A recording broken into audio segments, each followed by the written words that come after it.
नमस्कार प्यारे मित्रों, आप सभी का एक बार फिर से स्वागत करते हैं। अगर आप अपने जीवन को बेहतर बनाना चाहते हैं तो अभी इस चैनल को सब्सक्राइब करें और वीडियो पसंद आने पर लाइक करें और अपने परिजनों के साथ शेयर कोई जरूर है करें। वही जो राम रची राखा, को करी तर्क बढ़ा वही शाखा। अर्थात हनुमान जी इस कलयुग के अंत तक अपने शरीर में ही रहेंगे। वे आज भी धरती पर विचरण करते हैं। वे कहाँ रहते हैं, कब कब व कहाँ कहाँ प्रकट होते हैं और उनके दर्शन कैसे और किस तरह किए जा सकते हैं, आज के वीडियो में हम आपको यही बताने वाले हैं। और हाँ, इस वीडियो में आप जानेंगे हनुमान जी के ऐसे 10 अनसुने रहस्य जिसे जानकर आप सचमुच ही चौंक जाएंगे। तो वीडियो को बिल्कुल भी स्किप ना करें और जाने बजरंगबली से मिलने का तरीका। आइए तो बिल्कुल भी समय ना व्यर्थ करते हुए जान लेते हैं। पहला बड़ा रह क्या हनुमान जी बंदर थे? हनुमान जी के संबंध में यह प्रश्न प्रायः सर्वत्र उठता है कि क्या हनुमान जी बंदर थे। दरअसल आज से 9 लाख वर्ष पूर्व मानवों की एक ऐसी जाति थी जो मुख और पूंछ से वानर समान नजर आती थी, लेकिन उस जाति की बुद्धिमत्ता और शक्ति मानवों से कहीं ज्यादा थी। अब वह जाति भारत में तो दुर्भाग्यवश विनष्ट हो गई, परंतु बाली द्वीप में अब भी पुच्छधारी जंगली मनुष्यों का अस्तित्व विद्यमान है, जिनकी पूंछ प्रायः 6 इंच के लगभग अवशिष्ट रह गई है। ये सभी पुरातत्ववेत्ता अनुसंधायक एकमत से स्वीकार करते हैं कि जी हाँ, हनुमान जी वानरों की कपी नस्ल से संबंध रखते हैं, जो कि अब सर्वथा समाप्त हो चुकी है। जानते हैं इससे भी बड़ा दूसरा रहस्य, हनुमान जी का जन्मस्थान। हनुमान जी के जन्मस्थान को लेकर कई मान्यताएं हैं। जैसे कुछ लोगों का कहना है, हनुमान जी के पिताजी केसरी जी को कपिराज कहा जाता था, क्योंकि वे वानरों की कपी नाम की जाति से थे। केसरी जी कपी क्षेत्र के राजा थे। कपिस्थल कुरु साम्राज्य का एक प्रमुख भाग था। हरियाणा का कैथल पहले करनाल जिले का भाग था। यह कैथल ही पहले कपिस्थल था। कुछ लोग मानते हैं कि यही हनुमान जी का जन्म स्थान है। वही गुजरात के डांग जिले के आदिवासियों की मान्यता अनुसार डांग जिले के अंजना पर्वत में स्थित अंजनी गुफा में ही हनुमान जी का जन्म हुआ था। और कुछ लोग मानते हैं कि हनुमान जी का जन्म झारखंड राज्य के उग्रवाद प्रभावित क्षेत्र गुमला जिला मुख्यालय से 20 किलोमीटर दूर आंजन गांव की एक गुफा में हुआ था। लेकिन क्या है सच? आखिर कहाँ जन्म लिया था मारुति ने? पंपा सरोवर अथवा पंपासर मैसूर का एक पौराणिक स्थान है। हम्पी के निकट बसे हुए ग्राम अनेगुंदी को रामायण कालीन किष्किंधा माना जाता है। तुंगभद्रा नदी को पार करने पर अनेगुंदी जाते समय मुख्य मार्ग से कुछ हटकर बाईं और पश्चिम दिशा में पंपा सरोवर स्थित है। यहाँ स्थित एक पर्वत में एक गुफा भी है जिसे रामभक्तनी शबरी के नाम पर शबरी गुफा कहते हैं।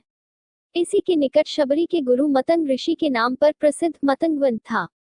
हम्पी में ऋषिमुख के राम मंदिर के पास स्थित पहाड़ी आज भी मतंग पर्वत के नाम से जानी जाती है। असल में इन्हीं मतंग ऋषि के आश्रम में ही हनुमान जी का जन्म हुआ था। मतंग नाम की आदिवासी जाति से हनुमान जी का गहरा संबंध रहा है, जिसका खुलासा इसी वीडियो में आगे होगा, तो बने रहिएगा वीडियो के अंत तक। इससे भी बड़ा तीसरा रहस्य, क्यों आज भी जीवित हैं हनुमान जी? हनुमान जी इस कलयुग के अंत तक अपने शरीर में ही रहेंगे। वे आज भी धरती पर विचरण करते हैं। दरअसल हनुमान जी को धर्म की रक्षा के लिए अमरता का वरदान मिला था। इस वरदान के कारण आज भी हनुमान जी जीवित हैं और वे भगवान के भक्तों तथा धर्म की रक्षा में लगे हुए हैं। जब कल की रूप में भगवान विष्णु अवतार लेंगे तब हनुमान, परशुराम, अश्वत्थामा, कृपाचार्य, विश्वामित्र, विभीषण और राजा बलि सार्वजनिक रूप से प्रकट हो जाएंगे और संसार को बचाने में भगवान श्री विष्णु की सहायता करेंगे। आगे बढ़ने से पहले अगर आप कलयुग के अंत और भगवान श्री विष्णु जी के कल की अवतार लेने की कहानी का सच नहीं जानते या जानना चाहते हैं तो अभी कमेंट कर बताएं, ताकि हम आपके लिए अगले वीडियो में ला सके। बताते हैं इससे भी बड़ा चौथा रहस्य, चारों जुग प्रताप तुम्हारा है प्रसिद्ध जगत उजियारा। यह तो आपको पता ही होगा कि हनुमान जी को चारों युगों में यानी सबसे पहले सतयुग, फिर त्रेता युग, उसके उपरांत द्वापर युग, फिर वर्तमान में चल रहे कलयुग सहित चारों ही युगों में जीवित रहने का वरदान है। लेकिन क्या आप ये जानते हैं कैसे और किससे मिला था उन्हें यह वरदान? नहीं जानते ना? कोई बात नहीं, हम अभी इस रहस्य से पर्दा उठा देते हैं। लंका विजय कर अयोध्या लौटने पर जब प्रभु श्री राम रावण से युद्ध में अपनी सहायता करने वाले विभीषण, सुग्रीव, अंगद आदि को कृतज्ञता स्वरूप उपहार देते हैं, और जब हनुमान जी की बारी आती है तो प्रभु श्री राम पूछते हैं क्या चाहिए तुम्हें हनुमान? तो हनुमान जी श्री राम से याचना करते हैं, यावत राम कथा वीर चरिष्यति महीतले तावत शरीरे वत्स्युन्तु प्राणामम न संशयः। अर्थात हे वीर श्री राम, इस पृथ्वी पर जब तक राम कथा प्रचलित रहे तब तक निस्संदेह मेरे प्राण इस शरीर में बसे रहें। इस पर श्री राम उन्हें आशीर्वाद देते हैं। एवमेतत् कपिश्रेष्ठ भविता नात्र संशयः चरिष्यति कथा यावदेशा लोकय च मामिका तावत् ते भविता कीर्ति शरीरेप्यवस्तथा लोका ही यावत् स्थास्यन्ति तावत् स्थास्यन्ति में कथा। अर्थात हे कपिश्रेष्ठ, ऐसा ही होगा, इसमें संदेह नहीं है। संसार में मेरी कथा जब तक प्रचलित रहेगी तब तक तुम्हारी कीर्ति अमिट रहेगी और तुम्हारे शरीर में प्राण भी अवश्य रहेंगे। जब तक ये लोग बने रहेंगे तब तक मेरी कथाएं भी स्थिर रहेंगी। तो ऐसे मिला था चारों युगों का वरदान। अब जानो इससे भी बड़ा पांचवा रहस्य। कलयुग में कहाँ रहते हैं हनुमान जी? हनुमान जी कलयुग में गंधमादन पर्वत पर निवास करते हैं, ऐसा श्रीमद् भागवत में वर्णन आता है। और कलयुग में जहाँ जहाँ भगवान श्री राम की कथा कीर्तन इत्यादि होते हैं, वहाँ हनुमान जी गुप्त रूप से विराजमान रहते हैं। अब आपके मन में सवाल उठ रहा होगा, आखिर वर्तमान में कहाँ है गंधमादन पर्वत? इसी नाम से एक और पर्वत रामेश्वरम के पास भी स्थित है, जहाँ से हनुमान जी ने समुद्र पार करने के लिए छलांग लगाई थी। लेकिन हम उस पर्वत की नहीं बात कर रहे हैं, हम बात कर रहे हैं हिमालय के कैलाश पर्वत के उत्तर में स्थित गंधमादन पर्वत की। यह पर्वत कुबेर के राज्य क्षेत्र में था। सुमेरु पर्वत की चारों दिशाओं में स्थित गजदंत पर्वतों में से एक को उस काल में गंधमादन पर्वत कहा जाता था। आज यह क्षेत्र तिब्बत के इलाके में है। इससे भी बड़ा छठा रहस्य, हनुमान जी का भी था एक पुत्र। अब आप सोच रहे होंगे, पवन पुत्र हनुमान जी बाल ब्रह्मचारी थे, तब कैसे कोई उनका पुत्र हो सकता है? लेकिन जी हाँ, यह सच है कि हनुमान जी के भी एक पुत्र थे। मकरध्वज थे हनुमान जी के पुत्र। वाल्मीकि रामायण के अनुसार उनके पुत्र की कथा हनुमान जी के लंका दहन से जुड़ी है। अगर आप भी यह कथा जानना चाहते हैं तो नीचे कमेंट करें कौन था हनुमान जी का पुत्र, ताकि हम अगले वीडियो में आपके लिए आपकी पसंदीदा धार्मिक कथा आपको सुना सकें। इससे भी बड़ा सातवां रहस्य, क्यों सिंदूर चढ़ता है हनुमान जी को? दोस्तों, आप में से कुछ लोगों को ये वाक्य पता होगा, लेकिन बहुत से हमारे मित्र ऐसे भी हैं जिन्हें नहीं पता। तो आइए उन्हें बता देते हैं। हनुमान जी को सिंदूर बहुत ही प्रिय है। इसके पीछे ये कारण बताया जाता है कि एक दिन भगवान हनुमान जी माता सीता के कक्ष में पहुंचे। उन्होंने देखा माता लाल रंग की कोई चीज मांग में सजा रही है। हनुमान जी ने जब माता से पूछा, तब माता ने कहा कि इसे लगाने से प्रभु राम की आयु बढ़ती है और प्रभु का स्नेह प्राप्त होता है। तब हनुमान जी ने सोचा, जब माता इतना सा सिंदूर लगाकर प्रभु का इतना स्नेह प्राप्त कर रही है, तो अगर मैं इनसे ज्यादा लगाऊं तो मुझे प्रभु का स्नेह प्यार और ज्यादा प्राप्त होगा और प्रभु की आयु भी लंबी होगी। ये सोचकर उन्होंने अपने सारे शरीर में सिंदूर का लेप लगा लिया।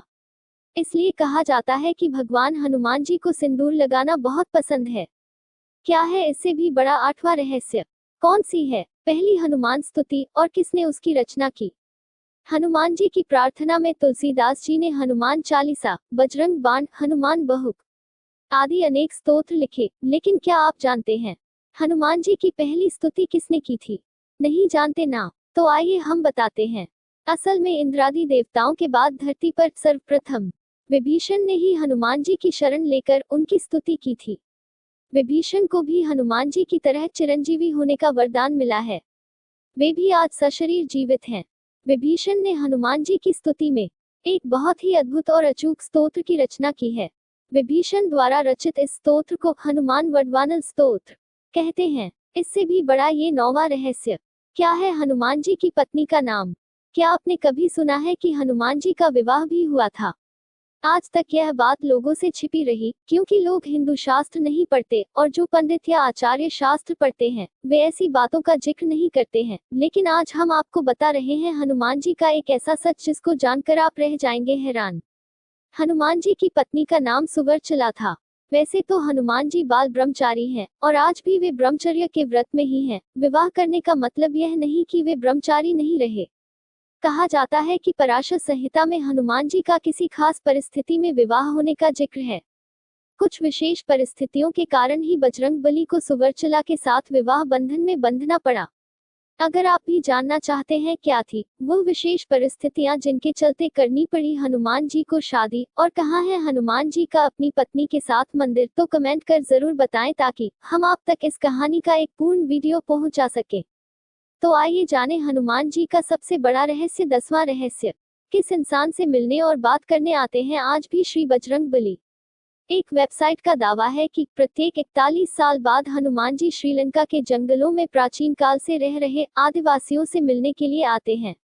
वेबसाइट के मुताबिक श्रीलंका के जंगलों में कुछ ऐसे कबीलाई लोगों का पता चला है जिनसे मिलने हनुमान जी आते हैं। इन कबीलाई लोगों पर अध्ययन करने वाले आध्यात्मिक संगठन सेतु के अनुसार पिछले साल ही हनुमान जी इन कबीलाई लोगों से मिलने आए थे। अब हनुमान जी 41 साल बाद आएंगे। इन कबीलाई या आदिवासी समूह के लोगों को मातंग नाम दिया गया है। उल्लेखनीय है कि कर्नाटक में पंपा सरोवर के पास मातंग ऋषि का आश्रम है जहां हनुमान जी का जन्म हुआ था। वेबसाइट सेतु एशिया ने दावा किया है कि 27 मई 2014 को हनुमान जी श्रीलंका में मातंग के साथ थे। सेतु के अनुसार कबीले का इतिहास रामायण काल से जुड़ा है। कहा जाता है कि भगवान राम के स्वर्ग चले जाने के बाद हनुमान जी दक्षिण भारत के जंगलों में लौट आए थे और फिर समुद्र पार कर श्रीलंका के जंगलों में रहने लगे। जब तक पवनपुत्र हनुमान श्रीलंका के जंगलों में रहे, वहां के कबीलाई लोगों ने उनकी बहुत सेवा की। जब हनुमान जी वहां से जाने लगे तब उन्होंने वादा किया कि वे हर 41 साल बाद आकर वहां के कबीले की पीढ़ियों को ब्रह्म ज्ञान देंगे। कबीले का मुखिया हनुमान जी के साथ हुई बातचीत को एक लॉग बुक में दर्ज कराता है। सेतु नामक संगठन इस लॉग बुक का अध्ययन कर उसका खुलासा करने का दावा करता है। रुकिए, अगर आप वीडियो छोड़कर जाने का सोच रहे थे तो आपको याद दिला दें कि अब तो जाते जाते हम आपको बताने वाले हैं कैसे प्राप्त करें हनुमान जी की कृपा और आप कैसे पा सकते हैं उनके साक्षात दर्शन। हनुमान दर्शन और कृपा। हनुमान जी बहुत ही जल्द प्रसन्न होने वाले देवता हैं। उनकी कृपा आप पर निरंतर बनी रहे, इसके लिए पहली शर्त यह है कि आप मन, वचन और कर्म से पवित्र रहें, अर्थात कभी भी झूठ न बोलें, किसी भी प्रकार का नशा न करें, मांस न खाएं और अपने परिवार के सदस्यों से प्रेमपूर्ण संबंध बनाए रखें। इसके अलावा प्रतिदिन श्री हनुमान चालीसा या श्री हनुमान वडवानल स्तोत्र का पाठ करें। मंगलवार और शनिवार के दिन हनुमान जी को चोला चढ़ाएं। इस तरह ये कार्य करते हुए अब जो हम उपाय बताने जा रहे हैं उसका सच्चे मन से पालन करें। ऐसा करने से हनुमान जी आपको अवश्य ही दर्शन देंगे। हनुमान जयंती या महीने के किसी भी मंगलवार के दिन सुबह उठकर स्नान कर साफ कपड़े पहने, एक लोटा जल लेकर हनुमान जी के मंदिर में जाएं और उस जल से हनुमान जी की मूर्ति को स्नान कराएं। पहले दिन एक दाना साबुत उड़द का हनुमान जी के सिर पर रखकर 11 परिक्रमा करें और मन ही मन अपनी मनोकामना हनुमान जी को कहें। फिर वह उड़द का दाना लेकर घर लौट आएं तथा उसे अलग रख दें। दूसरे दिन से एक एक उड़द का दाना रोज बढ़ाते रहें तथा लगातार यही प्रक्रिया करते रहें। 41 दिन 41 दाने रखने के बाद 42वें दिन से एक एक दाना कम करते रहें। जैसे 42वें दिन 40, 43वें दिन 39 और 81वें दिन एक दाना। 81वें दिन का यह अनुष्ठान पूर्ण होने पर उसी दिन रात में श्री हनुमान जी स्वप्न में दर्शन देकर साधक को मनोकामना पूर्ति का आशीर्वाद देते हैं। इस पूरी विधि के दौरान जितने भी उड़द के दाने आपने हनुमान जी को चढ़ाए हैं उन्हें नदी में प्रवाहित कर दे। अगर वीडियो में कोई भी छोटी से छोटी बात आपको नहीं पता थी और अब इस वीडियो के माध्यम से पता चली हो तो वीडियो को लाइक और चैनल को सब्सक्राइब जरूर करें ताकि हम ऐसी ही और नई नई जानकारियां आप तक पहुंचा सकें। साथ ही अगले अंक में आप कौन सी कथा जानना चाहेंगे कमेंट जरूर करें। धन्यवाद।